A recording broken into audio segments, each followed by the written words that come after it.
Oye, y una pregunta, o sea, desde tu situación, digamos que eres una persona a lo mejor que prioriza el colectivo en una sociedad o en un entorno donde cada uno prioriza su situación individual, su familia, etcétera. También, por ende, pasas a priorizar tu situación individual. O sea, supongo que si puedes comprar, yo qué sé, si tuvieras la opción de ahorrar y comprar propiedades para tenerlas por patrimonio, por tus hijos. Por ejemplo, yo, lo haces, al ser ¿no? así, o sea, yo por cómo soy, podría haber prosperado muchísimo más económicamente si me centrara en mí Claro. que si me centrara en lo que estoy haciendo. Pero yo, por ejemplo, pues no, obviamente por cuestiones mías ideológicas no me dedicaré a especular ni a hacer ningún tipo de esas cosas, pero yo soy una persona que escribe, yo vendo mis libros, yo produzco cosas, yo soy un tío que lo que hace tiene valor. Claro. Hay mucha gente que me critica, no, es que eres como un no sé qué, no, es que el problema es que tú no produces ningún valor cuando haces cosas o no haces nada y yo soy una persona que lo que hago genera valor. Yo soy gente que le explota la cabeza, pero es que es lo que te digo, que hay que capacitar a la gente. Si la gente tuviera... Es que yo creo que la injusticia está ahí, de que no se fomenta que la gente se capacite y que hay personas en determinados entornos que no tienen la oportunidad o lo tienen demasiado difícil. Y yo creo que lo que hay que hacer es fomentar que la gente tenga capacidades, pero es que la enseñanza ahora mismo, y te lo digo, yo estoy en un programa de doctorado, es que no fomenta eso, no fomenta eso. De hecho, la mayoría de la gente, por ejemplo, en mi carrera quiere ser profesor y quiere ser funcionario. Pero es que querer ser funcionario y ya está, yo creo que es como una mentalidad, como está enfocada ahora mismo, que no es muy productiva. Porque lo que hacemos, tenemos un Estado que es ultra burocratizado, que hay, no sé, yo cuando voy a las cosas de la administración, encima funciona de forma terrible, y creo que se podría optimizar incluso con menos gente y fomentar el trabajo de otra manera, incluso desde el Estado. Y yo creo que lo que se hace es crear dependencias porque así es como redes clientelares y depende de quién esté, yo creo que sacan votos, sacan influencia y sacan determinadas cosas. Porque claro, lo de los PAC también, o sea, yo en mi sociedad ideal, obviamente, incluso ni siquiera en la ideal, yo, por ejemplo, los sectores estratégicos los socializaría, o sea, o los nacionalizaría para que la gente me entienda. Yo hay cosas que sí que haría cambios radicales, pero es que el tema de... No, es que más Estado y más burocracia es mejor. Pues depende de quién domine el Estado, depende de para qué, depende de si es eficaz. Es que pensar que todo lo que tenga que ver con intervención estatal tiene que ser algo que tenga pérdidas, que sea súper burocrático, que sea como un erial, yo creo que es un error. O sea, aunque haya habido ejemplos históricos que han ido mal, yo creo que esa mentalidad ya es como de fracasado, ya es de admitir que eso no funciona y yo creo que eso es un error también. Pero, por ejemplo, en la situación actual de España, o sea, yo igual puedo ver tu foto final ideal, pero la transición, ¿cómo la imaginas? Porque, o sea, a día de hoy es una realidad que la única empresa rentable es la lotería, ¿no? De las públicas. Entonces, actual, y te lo digo con lo de los puntos que antes he dicho de centrarme, yo creo que ahora lo que importa es la recuperación de la soberanía nacional.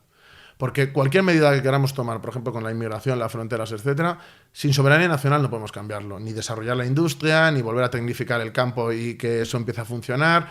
O sea, yo creo que eso es lo principal. Y la gente dice, esa medida la diría cualquiera, no un Pues vale, felicidades, pero yo creo que es lo que se necesita. Y creo que luego hay un déficit a la hora de, incluso desde un punto de vista de democratismo, de democracia, creo que hay un déficit con cómo son las cosas, de que la gente no participa realmente en las cosas y luego además las cosas importantes no se votan, ¿no? La gente siempre está hablando de referéndums, pero no se ha hecho un referéndum sobre el modelo migratorio, no se ha hecho un referéndum para cargarse nuestra industria, no se ha hecho un referéndum para que se dejen tierras sin producir en Andalucía y lo compremos de Marruecos, o las relaciones con Marruecos, eso no se ha votado en ningún sitio. Claro. Entonces yo creo que por eso tiene que haber un cambio constituyente, de que haya una nueva constitución que realmente solucione ciertos problemas. Por ejemplo, el tema de los independentistas. Aquí en España es que las leyes electorales favorecen que eso sea así. Yo entiendo cuando le hicieron, es decir, cuando ellos le hicieron era para que el Partido Comunista fuera anulado. ¿Por qué? Porque podía ser un peligro en el año 75, 76, bueno, en los años posteriores, en 75 no, posteriormente. Vale, pero es que eso ya no es un peligro. Ahora, gente que saca menos votos que el PACMA están decidiendo o pueden tener incluso la llave del gobierno. Eso no puede ser. Claro. O sea, no puede ser. Entonces, es que es una cosa que ya no da solución a los problemas que hay. Yo por eso muchas veces critico a Vox y a Podemos de que sí, vienen a cambiar no sé qué, pero están en todos los gobiernos autonómicos que pueden. Bueno, ahora va a ser Sumar. Y luego ellos no, yo no veo que digan, no, es que hay que quitar la Constitución y hay que hacer un proceso en el que participe todo el mundo de algo nuevo, ¿no? No les veo hacer eso. Al revés, Podemos sacar un documento que era como su programa con la Constitución, no, y Vox con el tema de la monarquía y todo esto igual. De hecho, con la campaña contra Mohamed VI, como es monarquía con monarquía, les hemos adelantado, vamos, por todos los lados. Y creo que en ese sentido ahí se ve, ¿no? Ahí se ve que, aunque los dos quieren hacer pequeños cambios, y los dos, o sea, los dos partidos, aunque sean en direcciones opuestas, veo que en el fondo es como los partidos muleta de los grandes. Y esto lo hablo yo con mucho... Es que voy a decir una cosa que lo mismo la gente se vuelve loca, pero yo, por ejemplo, me habla gente que son diputados de Podemos, o que han sido diputados, porque les conozco de cuando yo era un chaval y estábamos todos en la Juventud Comunista. Entonces, sí, hay mucha gente que me odia, que lo que tú quieras, pero a un tío que le conoces hace 25 años, 20... pues yo que sé, te sigues hablando con él. Y ahí me hablan y me cuentan las cosas y con gente de Vox también, y yo se lo digo. Y la respuesta es, ya, pero es que así por lo menos hacemos algo.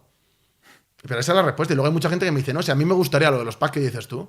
No, a mí me gustaría... Yo conozco gente en Vox que es muy antitaurina. Yo conozco gente de Vox que con el tema de la inmigración piensan que las medidas que decimos nosotros son mucho más precisas y que tocamos el tema de una forma más general también. No lo van a decir nunca públicamente. A mí hay gente que ahora está en Sumar, pero gente que han sido diputados de aquí de Madrid, de la comunidad. Y a mí con cosas que hacemos, por ejemplo, de lucha obrera, de los sindicatos y de cosas que hacemos, que me dice, joder, es que en esto tenéis mucha razón. Pero jamás lo dirán. ¿Por qué? Porque les quitan. Porque les quitan. Pero y ahora que lo mencionaste, a nivel migratorio, ¿cuál es la propuesta? Bueno, esto es un tema que me podrá tirar 15 horas, aquí hablando contigo. De hecho, tengo un libro. Un resumen. Si lo llegas a ver, te le traigo, pero bueno, un día que pase por tribunal te le traigo si quieres. Yo, en primer lugar, hay una cuestión de concepción. Es decir, el problema no es la inmigración en sí, ni el inmigrante en sí. Que yo creo que es un error criminalizar a la persona y es un error pensar que se puede erradicar la inmigración de forma mágica. Inmigración ha habido antes, inmigración hay ahora, inmigración va a haber en el futuro. La cuestión es la masividad. Ese es el problema que tenemos aquí. Y la gente dice, no, pero ¿y cuándo se decide cuándo hay más gente de la que el país puede recibir, ¿no? Pues yo creo que hay unos síntomas muy claros. El primero es que el paro ya no es solo nacional, sino que la propia población inmigrante tiene un paro importante. El paro juvenil que hay en el país, que es en torno al 30%, creo que también demuestra que hay trabajos muy precarios, que hay gente que no está dispuesta a cogerlos. ¿Por qué? Porque son unas condiciones que solo va a aceptar alguien que no tenga absolutamente nada. Hace poco había un caso de que salieron unas ofertas de trabajo en Andalucía que decían que, bueno, que no tenían mano de obra. Y un chico de los que me escribió a mí me dijo, oye, es que he pedido cuánto dinero ganas con esto y yo me tengo que trasladar de la ciudad porque yo vivo en una casa. Dice, me cuesta más ir hasta allí que lo que me pagan. ¿Por qué? Porque es una oferta de trabajo que está diseñada para ir del poblado chabolista de al lado al sitio y gente que no tiene nada. Entonces se depauperizan los puestos de trabajo. Ser camarero cuando yo era un niño era un oficio. Había gente que tenía 60 años, 60 y pico y se jubilaba siendo camarero y era un buen trabajo. Hoy en día, ¿quién trabaja de camarero? Yo cuando me paseo por los sitios son gente inmigrante joven, en su mayoría. ¿Por qué? Porque son los que van a aceptar eso ahora. Esa gente, en cuanto progrese, va a coger otro tipo de puestos de trabajo. ¿Qué pasa? Que necesitan más gente nueva. Entonces los van trayendo. Hay gente que va mejorando, obviamente, porque se esfuerzan, porque hay gente que se esfuerza y gente que no. Pero es un continuo. Es un continuo. Entonces no puede ser que el año pasado en el saldo migratorio vinieran más de 500.000 de personas. ¿Por qué? Porque si esto lo haces en 10, 15, 20 años, ¿qué es lo que nos queda al final? Ya no hay España, es otra cosa. Entonces, un país tiene una capacidad de asimilar a la gente y en España está desbordada. O sea, en el mismo momento que hay paro en la población inmigrante y empiezan a aglutinarse en guetos separados de la sociedad, como pasa, bueno, aquí en España ya pasa, pero en Alemania y en otros sitios incluso imponen leyes, como la ley islámica, incluso con policía islámica, que es como cooficial, en plan de que está permitida para los asuntos internos. Eso es una distopía. Eso pasa en Francia y en Alemania. Joder. Entonces eso es un problema. Eso es un problema muy grave. ¿Por qué? Porque empieza a haber una reacción alternativa por Alemania y está a punto de ser la primera fuerza en los sondeos. ¿Por qué? Porque la gente está harta de esto. Y la izquierda dice, no pasa nada. El tema del sur. La frontera sur, en realidad, o sea, hay mucha gente que hace mucha demagogia, hay partidos que hacen mucha demagogia con esto. El problema no está en el número de gente que se cuela por el estrecho, porque son decenas de miles en comparación del 500.000 que te acabo de decir que llegó el año pasado. En número es mucha menos gente. Incluso la inmigración ilegal masivamente viene en avión. Vienen en avión, vienen aquí y luego se regularizan con el tiempo. Eso también habría de controlarlo. El problema del sur es la seguridad, no sabes quién viene. Porque hay gente que no es que huya, que es refugiado político, sino que es a lo mejor un violador y viene para acá, rompe los papeles, llega aquí, no soy nadie y luego aquí se dedica a hacer sus cosas. Claro. Gente que son ladrones, gente que son islamistas, gente que no sabemos quién viene, porque no hay control. Y eso es un problema. La gente que viene en avión sí sabes quién es. Pero la gente que viene en esa patera, habrá gente que venga a trabajar y que muy bien, pero no me parece bien que vengan así. O sea, yo creo que habría que deportarles, porque esto, si todo el mundo puede venir aquí, entonces no tiene ningún sentido el país. Un país que no controla sus fronteras está disuelto. Yo creo que hay que controlar la frontera, que eso se puede hacer con policía y con dotación, y hay que acabar con el efecto llamada. ¿Cómo se hace eso? Pues como en Australia. Australia lo que hizo fue montar un puerto, que es donde cogen a la gente cuando viene la gente con las mafias, sacan al ejército al mar, tienen control como un bloqueo.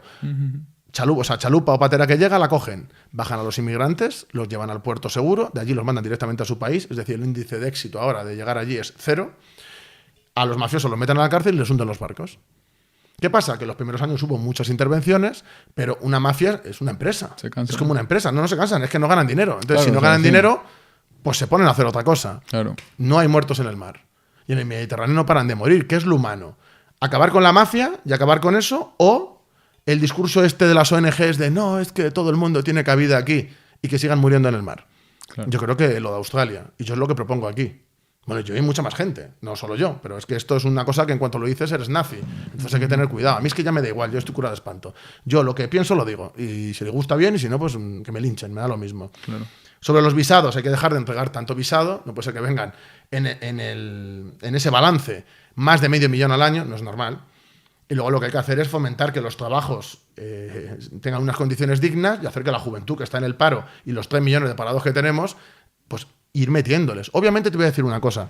Si llevamos desde el 97, 20 y tantos años con unas políticas migratorias suicidas, esto empezó con Aznar, por eso te digo lo de la izquierda a la derecha no vale para nada aquí.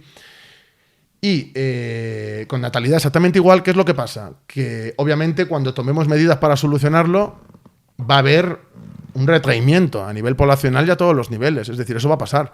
Pero claro, es que para solucionarlo tiene que ser así. También le decían a Bukele, no, pero es que si pasa esto se va a incrementar la violencia y se incrementó, pero luego se acabó. Entonces, a mí lo que me importa es solucionar el problema. Toda esta izquierda woke dice, no, es que hay que decrecer, ¿no? Ellos lo dicen, hay que decrecer a todos los niveles. Bueno, pues si tanto les gusta el decrecimiento, ¿por qué no podemos decrecer durante unos años mientras hacemos medidas de natalidad, de política migratoria distinta y de integración de lo que hay ya aquí? Porque hay gente de aquí sí que se tendrá que ir, obviamente, y luego habrá gente que habrá que fomentar que se puedan integrar para un funcionamiento normal. Entonces, yo eso es lo que propongo. Acabar con esa masividad, de crecer de forma ordenada y luego, posteriormente, cuando esos planes vayan funcionando, volver a crecer otra vez. O sea, yo no defiendo el maltusianismo, pero es una cuestión objetiva de si llevas casi 30 años con una política suicida, arreglarlo es complicado. No es una cosa mágica. Es decir, si Vox mañana llega al poder y acaba con la inmigración ilegal, imagínate que lo consiguen, ¿no? Llegan, ganan las elecciones de aquí a unos años, acaban con la inmigración ilegal y sigue viniendo 500.000 de personas al año. No se va a solucionar el problema, se va a retroalimentar más. Entonces son cosas que hay que tener en cuenta, que va a haber que tomar medidas drásticas. Claro. Y yo te digo que lo más importante para mí es evitar los guetos, que ya hay. ¿Cómo? Disgregando esos guetos. Y si tiene que entrar la policía y hay que separar a la gente para, como pasa en los países nórdicos, que parece que todo el mundo puede tomar medidas menos nosotros. Y lo que hacen es, por ejemplo, 30% de población inmigrante de máximo en una ciudad, por ejemplo. Si hay más gente, se va a la ciudad al lado. No pueden estar todos juntos. ¿Por qué? Porque si no hay algo homogéneo a lo que integrarse o asimilarse, ellos lo que hacen es retroalimentarse y no se van a integrar jamás. Claro. En zonas donde, por ejemplo, en Francia hay un 70% de gente de origen migrante que no se ha integrado a lo largo de los años, ¿cómo se van a integrar en el 30% que queda, que seguramente además tiene una media de edad altísima? Es imposible. Y es que tendemos a congregarnos también. Claro. En todos los lugares del mundo. Por eso hay que hacer algo ya con el tema de la masividad. Pero es que la inmigración, el problema no es la ilegal, es el modelo. Porque la inmigración legal de que vengan 500.000 al año es un problema. Y el tema de las nacionalidades, de darle la nacionalidad a gente que, por ejemplo, no habla ni español, eso es un problema también. Porque es como que se han regalado. De hecho, desde 2010 hay más de 1,5 millones de nacionalidades. Es una barbaridad eso para un país. Claro. Es una barbaridad.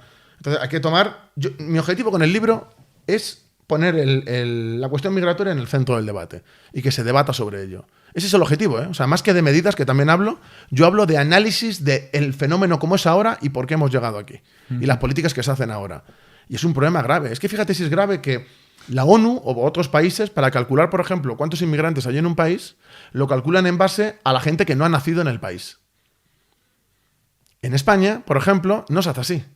Es decir, a toda la gente que le han dado la nacionalidad no la cuentan como de origen migrante. Dicen, no, es que si no es racista, ya, pero es irreal. En España no hay menos de un 13% de inmigración. En España estamos ya por el 16%, solo con los nacidos fuera, porque, claro, las personas que nacen aquí y se crían en un gueto y no se relacionan con nada, esa gente que haya nacido aquí es española. Si no tienes la cultura española, no es español. Es que eso tendremos que partir de esa base. A mí me da igual el color de la piel, me da exactamente igual.